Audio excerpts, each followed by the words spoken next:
I think there were not many people who understood just how broad his interests were and how supportive he was of an astonishingly wide range of organisations. For years, Queen Camilla's glittering tiara collection symbolized her rise to the very top of the monarchy. But behind palace walls, a decision was quietly unfolding that would leave courtiers speechless and send shockwaves through every royal household. In a move nobody saw coming, King Charles reportedly signed an extraordinary order transferring Camilla's treasured tiaras to Princess Anne. Why would a king take such a dramatic step against his own queen, and what secret tensions pushed him to make it final? Before we go deeper into what this really means for the royal family, make sure to subscribe so you don't miss a single update. The first whispers did not come with a loud announcement. They came quietly, through uneasy conversations, closed doors, and the kind of palace silence that usually means something serious has already happened. At first, it sounded impossible. Camilla's tiaras were not just jewels. They were proof of survival, proof of acceptance, proof that the woman once treated as an outsider had reached the highest place beside the king. Yet suddenly, those same pieces were at the center of a decision that felt colder than ceremony and sharper than any public rebuke. Inside royal circles, the shock was immediate. Courtiers who had spent years protecting the image of stability were now facing a question they could not easily answer. Why would Charles move such a personal part of Camilla's royal life into Anne's hands? The order, according to palace whispers, had not been rushed. It had been reviewed, discussed, and approved with a seriousness that made it clear this was not symbolic drama. It was final. Princess Anne's name only deepened the mystery. She was not known for chasing jewels, attention, or soft palace favors. She represented discipline, duty, and old royal steel. If Charles had chosen her, then the message was impossible to ignore. This was about trust. This was about control. And perhaps, more dangerously, this was about protecting something the palace feared could no longer remain where it was. Camilla's allies were reportedly stunned.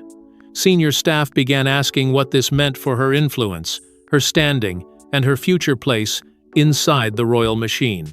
Because when tiaras move, power moves with them. And when power moves quietly, it usually means a conflict has already been fought in private. But to understand why this transfer became possible, we must first uncover the hidden history behind the jewels themselves and the power they represented. The public saw diamonds and elegance. Palace insiders saw influence, status, and authority.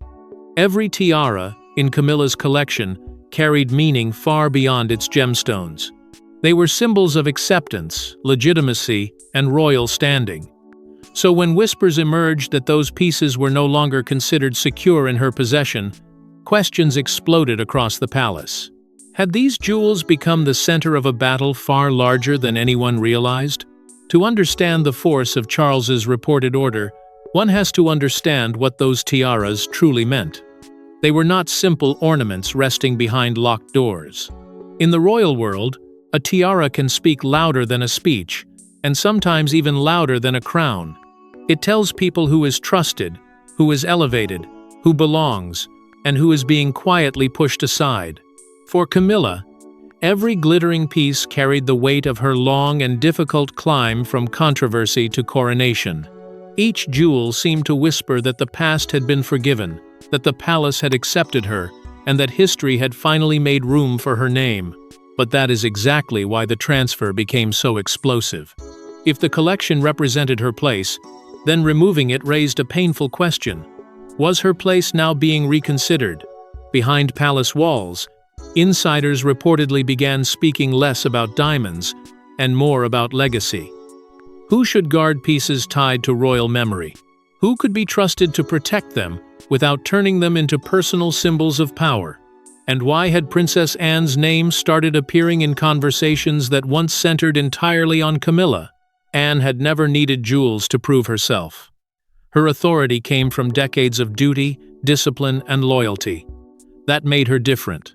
To traditional courtiers, Anne was not a rival chasing attention. She was a keeper of the old code, someone who understood that monarchy survives not through display, but through restraint.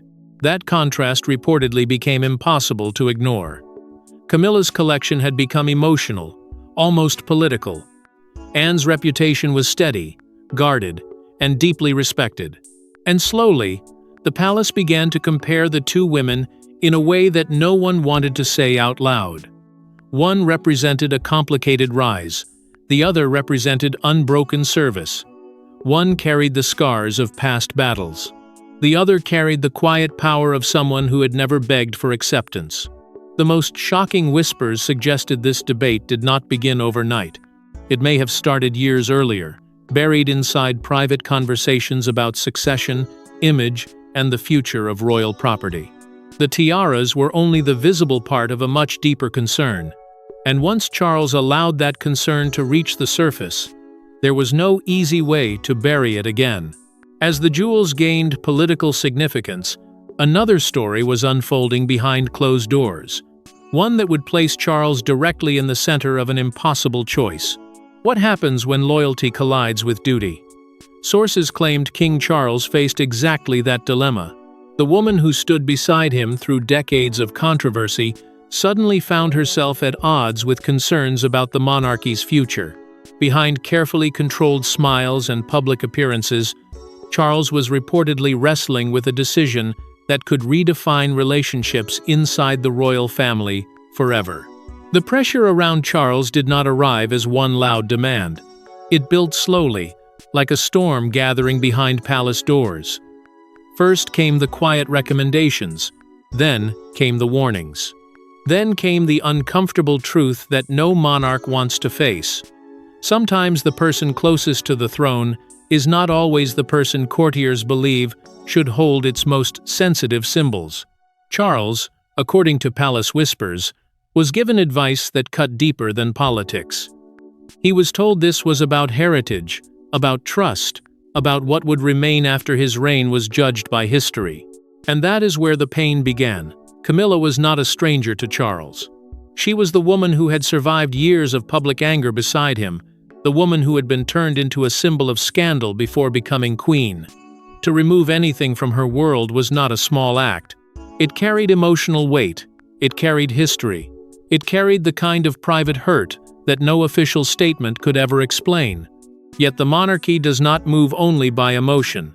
It moves by duty, by continuity, and by the cold fear of what could happen if tradition is seen as unstable. Traditional palace circles reportedly pressed harder. They believed the tiaras had become too politically charged, too tied to personal standing, too dangerous in the wrong hands at the wrong moment. Charles was said to have held more than one private consultation, listening as advisors placed legacy before comfort. The question was no longer whether Camilla deserved dignity. It was whether the monarchy needed protection from a future dispute before it could even begin. That question haunted the king. Because every monarch knows one brutal truth: history remembers decisions, not excuses. If Charles acted, he risked wounding Camilla. If he refused, he risked leaving behind a problem for William, Catherine, and the next royal era. And somewhere inside that impossible choice, Princess Anne emerged not as a rival, but as an answer. She was steady, trusted, hard to accuse of vanity. Her involvement could make the transfer look less like punishment and more like protection. But even protection can feel like betrayal when it is delivered through a royal order. And Charles reportedly knew that once the final instruction was signed, outrage would not stay buried for long. While Charles wrestled with the future, Princess Anne remained unaware that her own role in the monarchy was about to change dramatically. For decades, Princess Anne avoided palace drama, rarely seeking attention and never demanding recognition. Yet when the monarchy faced one of its most sensitive internal decisions, all eyes suddenly turned toward her. The question wasn't why Anne was respected, it was why Charles trusted her with something that had once belonged to Camilla. The answer revealed a level of confidence few royals have ever enjoyed. Anne had never built her power through glitter, gossip, or carefully staged approval. Her strength came from something harder to fake: years of service, silence, and discipline.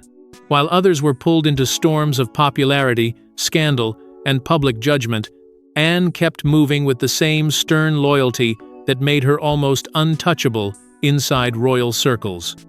She was not soft. She was not easy to flatter. And that, according to palace whispers, was exactly why Charles saw her as the only safe choice. To traditional advisors, Anne represented the old royal code: duty before comfort, institution before ego, protection before display. If the Tiaras were becoming too politically loaded, then they needed a guardian who would not treat them as trophies. Anne's name reportedly brought a strange calm to the discussions. She was not being rewarded. She was being trusted. And in the royal world, trust can be more powerful than affection. Charles knew his sister in a way few others did. He understood her bluntness, her restraint, and her refusal to bend for palace games. Their bond carried the weight of childhood, shared pressure, and decades of watching the monarchy survive crisis after crisis. So when advisors supported Anne's appointment, it did not sound like a gamble. It sounded like a shield, a way to move the jewels away from personal conflict and place them under someone whose loyalty to the crown had never been seriously questioned. But the contrast with Camilla was impossible to ignore. Camilla's position had been hard-won, emotional, and forever tied to old wounds. Anne's authority felt colder, cleaner, and less vulnerable to public debate. That difference reportedly unsettled palace staff. Some saw the decision as wise. Others saw it as a silent insult wrapped in royal procedure. Because even if no one called it a punishment, everyone understood how it could be received. And that was the danger. The moment Anne became the chosen guardian, Camilla became the person from whom something had been taken. Staff waited for the reaction. Courtiers measured every whisper. The palace seemed to hold its breath, because this was no longer only about jewels. It was about rank, respect, and whether one woman's rise was now being quietly limited by another woman's lifelong loyalty. And when word of the transfer finally reached Camilla, the reaction behind palace walls was reportedly far more dramatic than anyone expected. No palace crisis unfolds without emotion, and insiders claimed this moment was no exception. As news of the transfer spread through royal circles, attention immediately shifted to Camilla. Would she accept the king's decision? Or would this become the most explosive disagreement of her royal life? What allegedly happened next left even veteran palace staff stunned.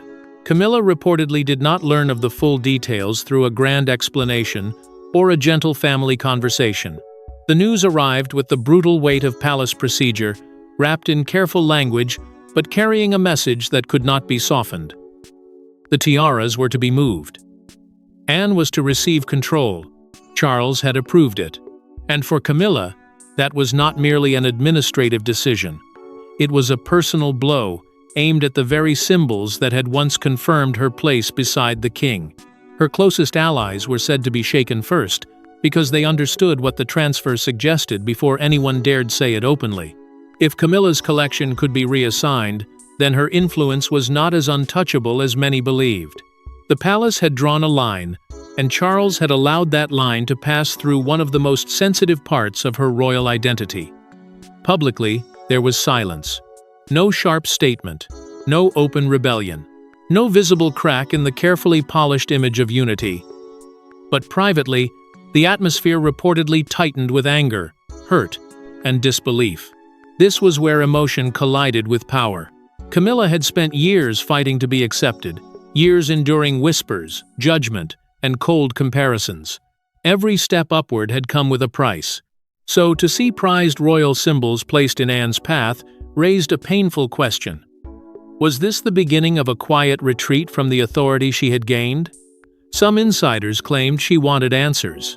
Others believed her circle explored whether the order could be slowed, softened, or challenged behind closed doors. But royal decisions, once sealed by the king, rarely bend without leaving damage.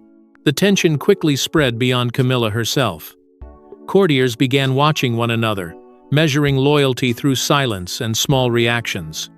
Those close to Anne treated the transfer as duty. Those close to Camilla saw humiliation. The old palace habit of hiding conflict only made the whispers louder. Every unanswered question became another spark. Why Anne? Why now? Why would Charles allow this if the marriage was still politically secure? And beneath it all, one fear grew stronger. This was not only about jewels. It was about shifting influence, private trust, and the possibility that Charles had chosen the monarchy's future over Camilla's feelings. That possibility changed the mood inside the royal residences almost overnight, and even those trained to never react reportedly sensed that relationships were moving into dangerous territory. Yet the deeper the palace conflict became, the more attention turned toward another question: who truly supported Charles behind the scenes. Royal households rarely reveal their internal battles, but this situation reportedly exposed hidden loyalties throughout the monarchy. Suddenly, courtiers, advisors, and family members appeared to be choosing sides. Some viewed Charles's decision as necessary for the institution's future. Others saw it as a devastating personal blow to Camilla. What began as a jewelry transfer was transforming into a full-scale palace power struggle. The silence inside the palace did not mean peace. It meant calculation. Every whisper now carried weight, and every private reaction seemed to reveal where people truly stood.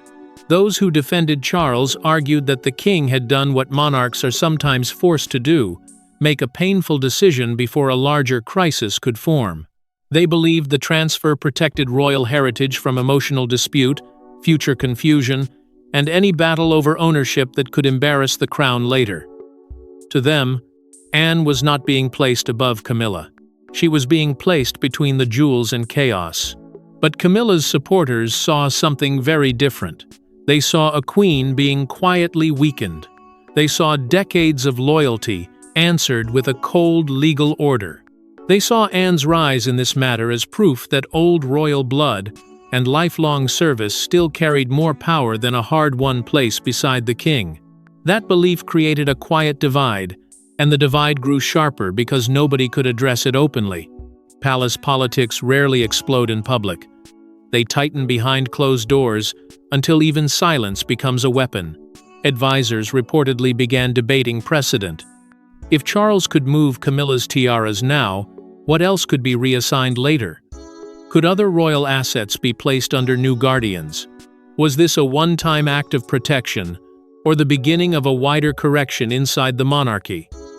The questions unsettled staff because they pointed toward something larger than personal conflict.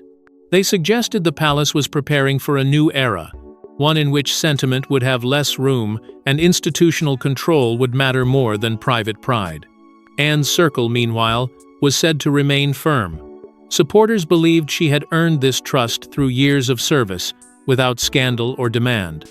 Her loyalty gave Charles cover. Her reputation gave the decision weight.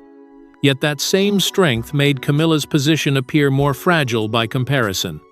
The more Anne was praised as steady, the more Camilla seemed to be discussed as uncertain. That contrast became dangerous. Public reaction was another fear. If the story broke fully, would people see Charles as decisive or cruel?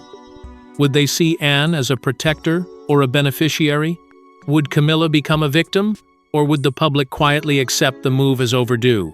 Inside the palace, speculation grew faster than answers, and one truth became impossible to ignore. The monarchy was shifting.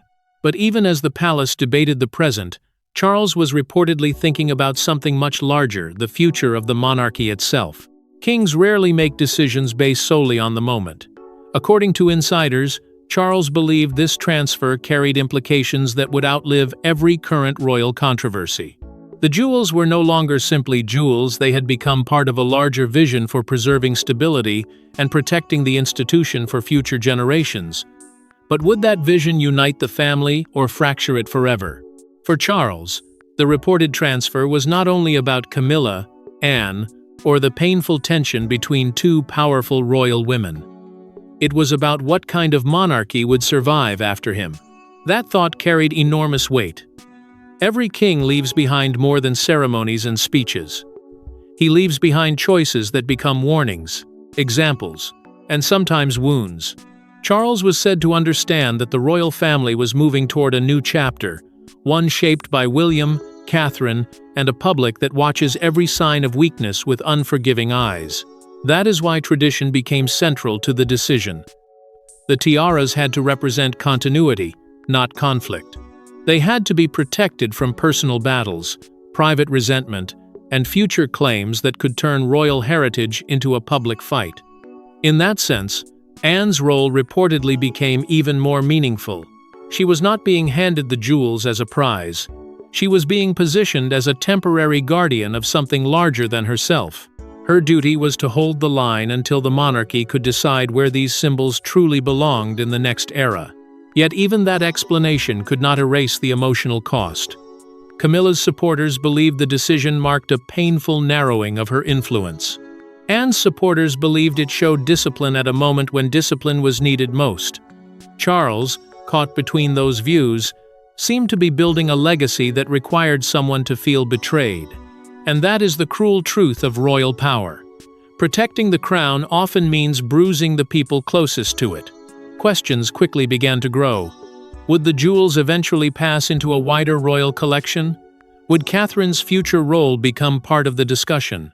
Would Anne quietly hold authority over more than anyone expected? Palace insiders reportedly sensed that the transfer was a signal, not an isolated act. It suggested Charles was tightening control, preparing the monarchy for succession, and making sure no emotional dispute could weaken the institution when the next generation stepped forward. Public fascination only made the pressure worse. The more people whispered about the order, the more the palace had to guard its silence. But silence could not hide the deeper fear. If Charles had started reshaping royal authority through jewels, what would come next? A title? A residence? A duty? A privilege once thought permanent? And as the dust began to settle, one final revelation emerged explaining why palace insiders believe this story is far from over. Just when observers thought the controversy had reached its peak, a final development reportedly changed everything. The transfer itself may never have been the true story. According to growing palace whispers, the jewels were only the first step in a much larger royal restructuring. If those rumors are true, then Charles's order was not an ending. It was the opening move in a transformation that could reshape the monarchy for years to come. The most explosive part of the story was not that Camilla's tiaras were moved. It was what that move seemed to reveal. Palace insiders reportedly began to believe Charles was quietly reviewing more than jewels. Duties, privileges, access, and influence were all said to be under fresh examination. Nothing was being shouted. Nothing was being publicly confirmed. But inside the machinery of monarchy, the message felt unmistakable. The old arrangements were no longer guaranteed. That is why Anne's role suddenly became so important. She was no longer seen simply as the trusted sister asked to guard a collection. She became the symbol of a harsher royal reset, one built around discipline instead of emotion. Every new whisper made her influence appear larger, and every silence around Camilla made her future look less certain. The transfer had created a new balance of power, and once that balance shifted, nobody inside the palace could pretend things were the same. Camilla, according to the growing claims, now faced a path filled with uncertainty. She remained queen, but the question was no longer about title alone. It was about real authority. What could she still shape? What could she still protect? And what had already moved beyond her reach? That quiet uncertainty was more damaging than any public confrontation, because it suggested Charles had made a decision that could define his reign in ways even he could not fully control. The palace fear was simple but powerful. If one transfer could happen, another could follow. A role, a residence, a ceremonial duty, a private privilege. Each possibility carried the same dangerous question: was Charles preparing the monarchy for the next generation by removing anything that might cause conflict later? And if that was true, then the tiaras were only the first warning sign. Insiders reportedly warned that more revelations may still emerge, because royal change rarely arrives all at once. It comes through sealed orders, quiet appointments, altered duties, and decisions explained only after the power has already moved. That is what makes this moment feel so dramatic. It is not just a story of diamonds leaving Camilla's control. It is a story of trust being rewritten, loyalty being tested, and a king choosing legacy over comfort. What began as a transfer of tiaras may ultimately be remembered as the moment an entire royal era quietly came to an end, and a new one began. Thanks for watching. Please don't forget to like and subscribe, and we will see you in next one.